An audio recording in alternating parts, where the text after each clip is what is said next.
for me. Like I never was given the chance to be like, oh, I'm not gay. I didn't even know what gay was. I didn't even know what sex was until I was much older. And so all I knew about gay was that they keep calling me that, and it seems bad. I did have queer relatives. The one to stick up the most to me is one is my uncle, who taught in the same school system that I went to, and being such a small town, like Asbury Park is like a small country town in the New York metropolitan area. So it's very weird. People think that New Jersey is just all like the turnpike, but if you like move a little bit away from there, it's like, wait, are we in, like, where are we? Is this West Pennsylvania? Like, what's going on? Type of deal. Like farms, trees, turkeys, swamps and trees, all type of stuff. So yeah, it was my uncle. But again, I had no connection to gay and like sex, romance. I do remember that he had a partner named Norman, and they always talked about him differently. And it seemed like, this seems like different. Like the way like they're posing together or in the picture reminds me of mom and dad kind of thing, but never really connected, the two. It wasn't until I would say after a really dark bout of depression when the first time I started going to therapy. And I got a part, I was going to therapy and then I started really working out.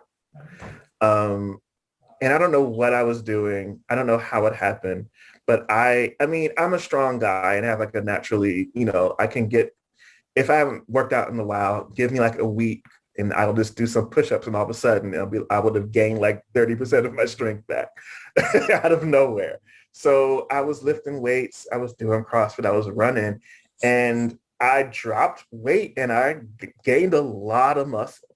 And so I was like swole, but I didn't even pay attention because I wasn't doing it. There was this young lady who people were trying to connect me with, and it just wasn't working. And it was like, no, I don't. And we just had these arguments back because it just became, looking back, I did not have the awareness. One, I did not see myself as queer at that time. And two, because I could not navigate that, I said a lot of roundabout things, a lot of roundabout things of why I wouldn't do this and do that.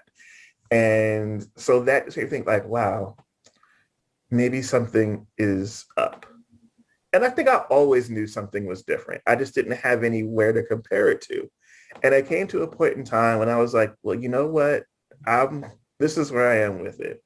Because this is at a time too, I was in divinity school, and I don't know if you've heard the stories, but when people go to divinity school, particularly if they come from like a more secluded traditional background and they learn about what they can do, they go buck wild. And that's mainly because even though they learn about the freedom that they have, they've never been given the discipline or the wisdom to go along with it. This is true. I don't want to figure out that it's true by messing someone over.